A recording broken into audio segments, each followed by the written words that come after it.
supremacy clause of the Constitution. And I think the supremacy clause, you'll hear a partial sentence. You'll hear, treaties are the supreme law of the land. Treaties are the supremacy clause. They're the supreme law of the land. Well, just like there's a first and second and state, the third sovereignty identified in the Constitution, you'll hear in the supremacy clause, there's a first, second, and third there too.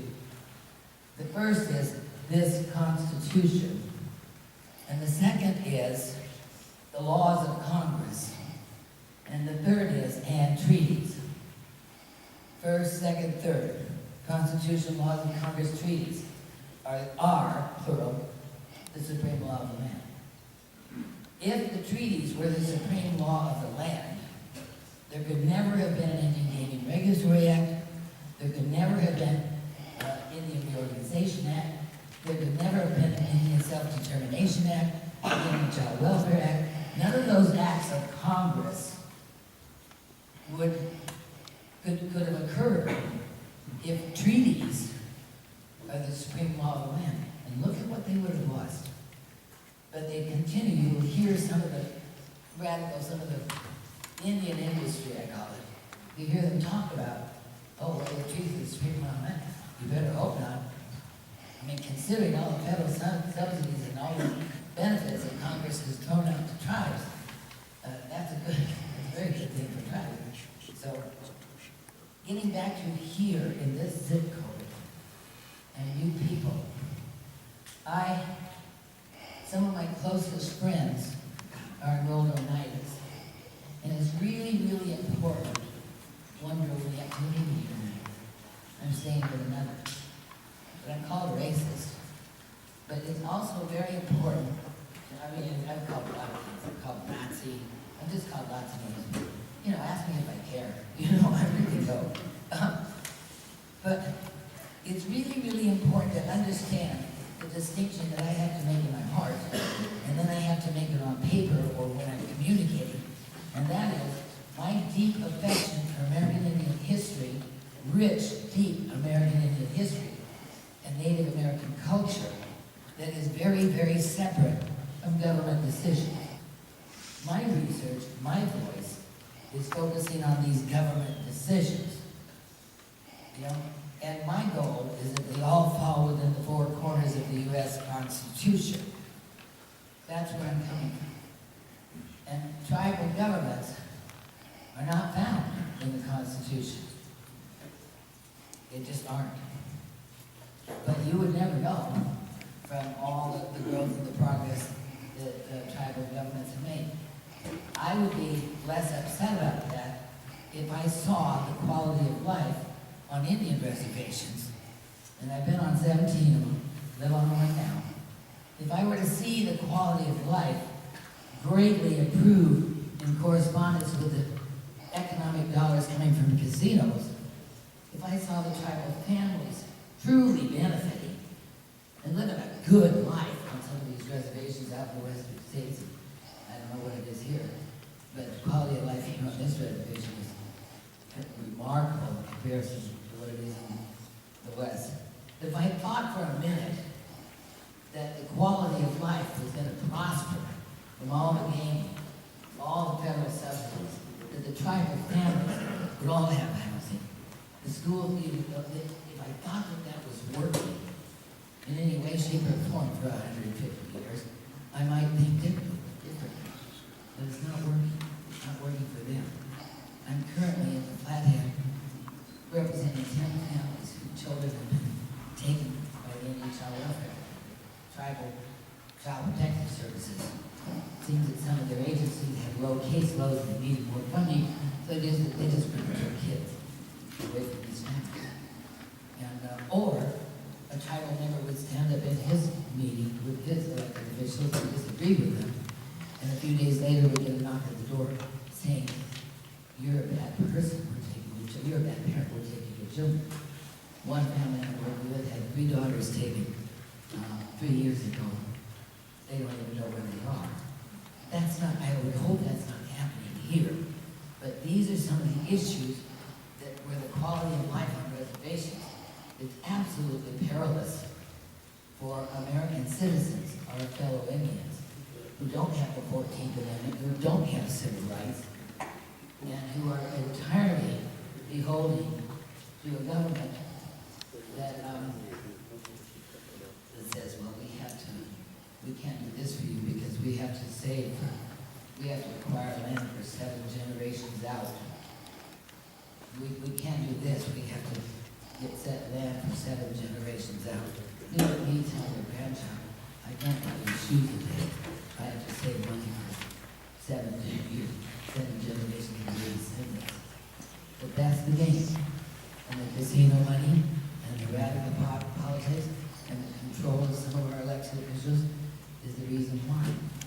So with that big picture said, this is why I just absolutely, deeply respect and regard the ability of this village board and its staff, and hopefully any future board, to hold municipal authority so that you have a building block and you can say, I don't like this, or I do like this. Thank you very much.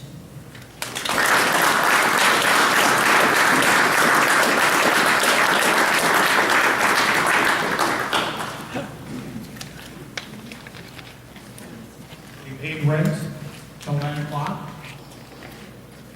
So we have an opportunity here for question and answer. And again, if you're not comfortable raising your hand and talking in front of a crowd, I think we're all in agreement. We'll be going to talk one-on-one with individuals. Sometimes it is, stage fright is a hard thing to overcome. So if you have a question, we'll try to ascertain who's the best resource to respond to that. Just ask you to raise your name. Raise your hand, sorry. Don't give us your name. Raise your hand, and if you're loud enough, I don't have to bring the microphone. If you're not, I'll bring the microphone to you. And then we'll figure out who can respond to the best. So, raise your hands if you want me to. I see one right in the back. I get to do my Bob Barker imitation. I love it.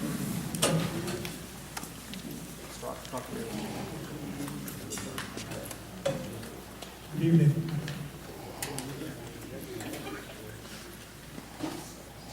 My name is William Golden. I'm from Ohio. I am a former senior administrator with United Trust. I had the privilege of negotiating service agreements for the project with the village and with the city of Green Bay and elsewhere. And I heard a lot of issues addressed this evening. I would like to add some additional thought and understanding to some of those points. Mr. Kolkowski talked about the evolution of the tribal relationship, the federal-Indian relationship. The Oneidas originally were in New York. We had a little real estate problem in the 1820s and found ourselves in Wisconsin. But the relationship in New York was one where we were acknowledged by President Washington for our services in the Revolutionary War and our contribution to his army at Valley Forge. Our lands in New York State were to be protected, and they would be to be protected forever until Andrew Jackson, or whichever came first. The tribe found itself here in the 1820s, coming here to negotiate a land agreement with the Menominee, who held this land, who held 10 million acres of this land, and negotiated a share in that 10 million acres. What they ended up with after the federal government became involved was a 65,430 acre reservation. What you see in that map is a little less than half of the original reservation. There is the carve out that deals with the city of Green Bay, which was originally a full rectangle. Half of the Oneida Reservation was in Brown County, half in Allegheny County. When we look at the map that says how much Oneida owned land it is, when we talk about when the Oneidas came here, they owned all this land. This was their home. This became their place to be. In the Dawes Allotment Act that was mentioned, there was an assurance that there was going to be 15 years where the land was not going to change hands. And the Bureau of Indian Affairs decided to allow for a process whereby their lands could be acquired sooner than that. They held what they called competency hearings. So if a tribal member were competent to pay taxes, then he could pay taxes immediately. Those that were incompetent, supposedly, did not have the opportunity or the responsibility to pay taxes. Think about it. The tribe chose, in most cases, to retain the land, although the missionaries said that they should go to the bank with their new piece of land that says they now have land that is theirs in their name, and they can go to the bank and get implements to become farmers like the people around them. Our people never farmed in that way. Our people farmed in entirely different processes with different equipment. But having acquired those lands and having acquired those implements, they were now obligated to repay the banks. They were also vulnerable to individuals that wanted to develop their lands and convince them to sell their lands outright, when many of them still could not speak English or understand what land ownership meant. So they were extremely vulnerable. The tribe, it was said that in the 1950s we had bingo. In the 1950s nobody knew what bingo was, except some of the churches perhaps. Bingo did not occur in Oneida until the 1970s. And the casino concept came afterwards. As was mentioned, the Indian Gaming Regulatory Act came about in 1988, and tribes were authorized to do that. They were authorized to engage in gaming because, like states with lotteries, they were eligible to generate revenues that could be used for governmental purposes. And the tribe began to pursue that. And the tribe established its police department, and its Department of Public Works, and its school system, and all of the things that the taxpayers in Hobart don't have to pay for because it's paid for by the tribe, which is one of the reasons that you've got the savings that you've had, because there are a whole lot of Oneidas who are receiving assistance from the tribe that doesn't go on the tax roll. The tribe then had offered, through service agreements, to engage in a way that would allow for all the residents in Hobart to benefit from the capacity that the tribe had to do the roads, to provide law enforcement, to do the other services. But the decision was made by Hobart that no, they had to have their own. And so all of this had to go on a tax roll. And then even the tribal members who did not live on trust land, many of whom, myself included, now have the privilege of paying for a duplication of the services that are provided by the tribe. I think that the dynamic is one where, looking at this from a tribal perspective, there were so many opportunities that we had to work collaboratively.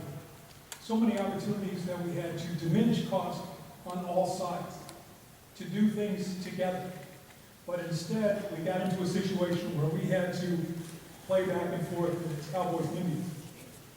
The unfortunate reality is that hurts all of us. And I'm disappointed, having been gone for 6 years, to come back and hear that we're having the same discussion all over again. I would really hope that going forward, there was some question about whether or not there's some ways to share information with them. I would encourage you to share information with the Galiwizans, to get information out to the tribal members in a way that they're understanding what it is that you're proposing that they have to pay for as well. I think it would be a good opportunity for us to build, to grow together, to work collaboratively. Thank you.